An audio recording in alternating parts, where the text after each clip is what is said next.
Good afternoon. I am happy to share with you our health disparities portfolio. But before I get started, I would like to say at the onset of this presentation that the extramural community, you all, NIH and NINR has made great progress in health disparities research. However, we still have much more work to do in this area to achieve health equity. We got some work to do. This afternoon, I will briefly go over the scientific implications of health disparities, then transition to NINR's health disparities data, then finish up with NINR's core program areas of science and share some selected health disparity branch descriptions and exemplars. So as we heard earlier, health disparities refer to differences in health status of different groups of people. Some groups of people have higher rates of certain diseases and more deaths and suffering from them compared to others. We also know, and we've learned this afternoon, that it could be based on race, ethnicity, immigrant status, disability, sex, gender, sexual orientation, geography, and income. We're all familiar with disparities, but also there are multiple definitions out there. But according to the National Institute of Minority Health Disparities, a health disparity is defined as a health difference that adversely affects disadvantaged populations based on one or more of the health outcomes. Health disparities research is devoted to advancing science, knowledge about the influence of health determinants, and defining mechanisms and how this knowledge is translated into interventions to reduce health disparities. Now, I show this model. It's a figure that was modified by Roary, and what it shows, if I can do this right, good. It shows several different things. It's a busy slide, but the bottom line is that social conditions and policies are like fundamental causes, right? And then you can also look at social and physical contexts like poverty level. And then you can also look at individual and demographic problems like education and diet. You can also look at the biological responses and pathways.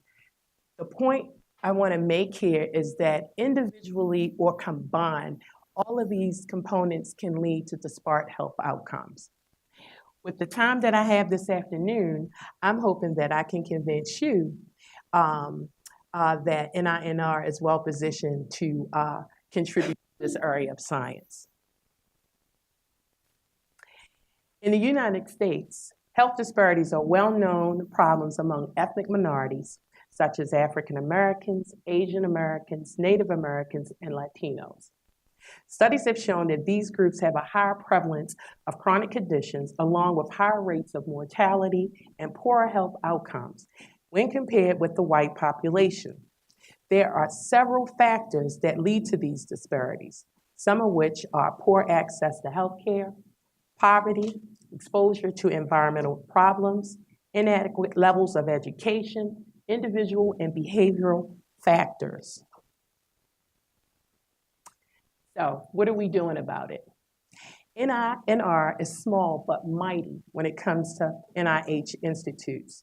We're tackling health disparities by supporting training, as you heard earlier, new stage and early stage nurse scientists. We're collaborating with other institutes like the National Institute of Minority Health Disparities, NCI, on programs shared interests. We're getting the word out at conferences and other venues that we support health disparities research. We are actively participating on trans-NIH health disparities specific focus committees. And most importantly, we're funding our series and training grants that help target health disparities. We will now turn our attention to the data. Since I am a doctorally trained epidemiologist with an MBA, no presentation is complete without the data. So the next couple of slides will highlight NINR's health disparities data by NINR's new strategic plan and by NIH mechanisms. Here you can see 38% of the grants in our health promotion and disease prevention portfolio lives in the wellness branch. 14%, here we go, or what we're terming our innovative grants or technological tools-driven grants, followed by 15%, which is the nurse scientists that are being supported in efforts to conduct or pursue careers in health disparities, followed by 6% in our palliative care research, and then finally, our last category of 27% includes awards targeting self-management and symptom science. Here we can see that most of the health disparities research is supported by our R01 mechanisms and our training mechanisms, which includes F, Ks, and Ts. Again, what's important about this graph is that it shows NINR's commitment to building a cadre of nurse scientists working in health disparities research. Later, we will see how our senior nurse scientists are mentoring young nurse scientists in this same area. Now we will turn our attention to our program areas. We have 5 major core areas. They include self-management, which is improving quality of life for those with chronic illness, symptom science, promoting personalized health strategies, my favorite branch, wellness, promoting health and preventing illness, followed by end-of-life and palliative care, which is the science of compassion, and technology and training. And within that area, it includes technological developments and tools and training the next generation of forward-thinking nurse scientists. I want you to note that health disparities cut across all of these programs. Again, it's showing what we're doing here to deal with health disparities. Here you see we have some of our current announcements that incorporate some of the general principles of health disparities. We had program announcements that we lead, for example, health promotion among racial and ethnic minority males, to that of community partnerships to advance research, to that of surgical disparities research, which you heard a little bit earlier, which the National Institute of Minority Health Disparities is the lead. Now we will turn our attention to the last section of this presentation. For each program area, I will give a brief description of health disparities research and finish up with a few research and publication examples. We'll first start with self-management. Health disparities research in the self-management program area include projects on adherence to medication, strategies for controlling cardiovascular disease, and reducing risk for cancer that targets the patient and the caregiver, as well as projects that focus on maintaining asthma control in school-aged children. Here is a great example of how NINR is supporting nurse scientists conducting health research. Dr. Christine Eisenhower, who was a mentee of Dr. Carol Pullen, who was an established NINR-funded P20 R01 nurse scientist, assisted Dr. Eisenhower in conducting a small pilot study, which was inspired from Dr. Pullen's work, to examine the use and perception of mobile and wireless devices to self-monitor eating and physical activity among rural men who are physically inactive, have poor dietary practices, have very high prevalence of cardiovascular disease, diabetes, obesity, cancer, and musculoskeletal conditions. Dr. Eisenhower's pilot work concluded that the men's desire for the daily receipt of text messages and their interactive nature of the contact is similar to outcomes of other rural technological trials, with rural adults preferring several contacts with tailored interventions. I'm happy to report that Dr. Eisenhower is now preparing her R01 submission. Next up, we'll turn our attention to symptom science. In the symptom science health disparities branch, it includes projects that target cognitive impairment, cardiac symptoms, sleep disorders, fatigue, and pain. Here's another great example of how NINR nurse scientists are mentoring other scientists in health disparities research. Dr. Berry is an NINR-funded nurse scientist working to improve cancer patient outcomes in minority and underserved populations. The purpose of our study is, can graphical display of risk information improve understanding in recently diagnosed low literacy localized prostate cancer participants? Say that fast 10 times. Okay, so she co-developed a tool with Dr. Wolpen, who's a physician and who is also a former NINR R21 grantee. I want to pause here to say that this is a classical example of team science. Go team size. This is yet another important contributional aspect to improving health disparity outcomes. We got to collaborate more. Next, we turn our attention to wellness.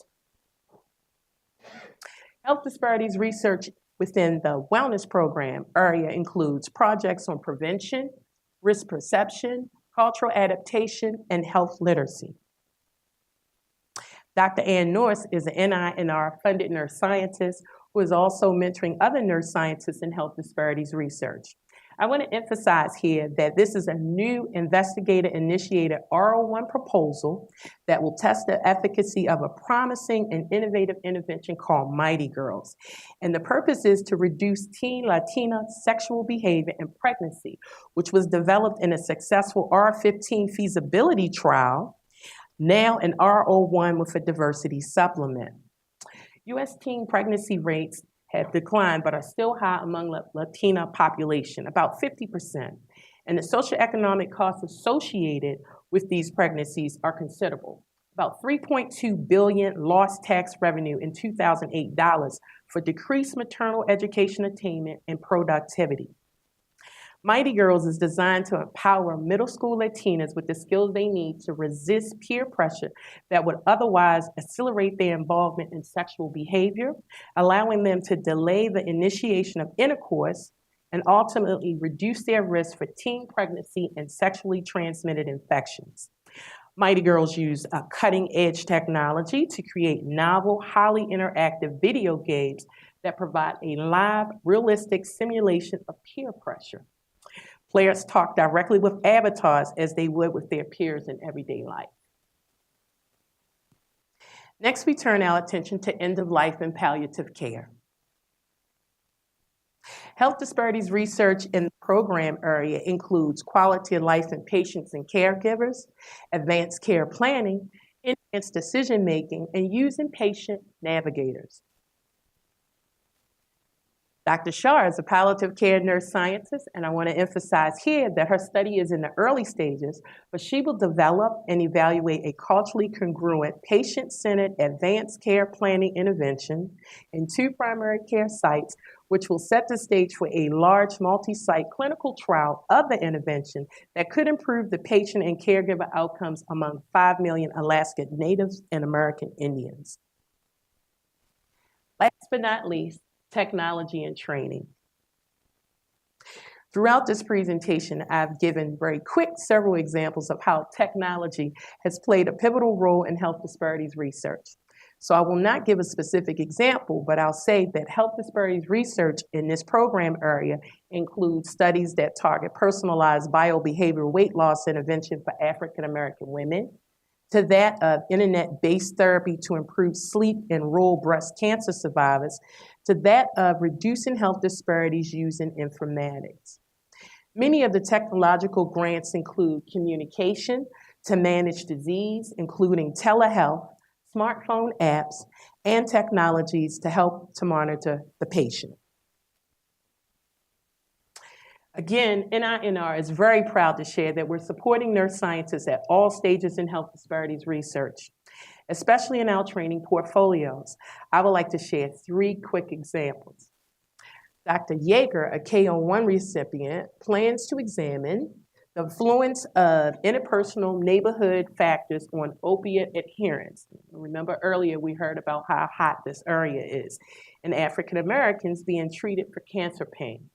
Dr. Smith-Howell is an F31 training recipient, plans to use a mixed method study designed to examine African American family members' perceptions of the factors that influence the end-of-life decision-making for their family members who recently died from advanced cancer.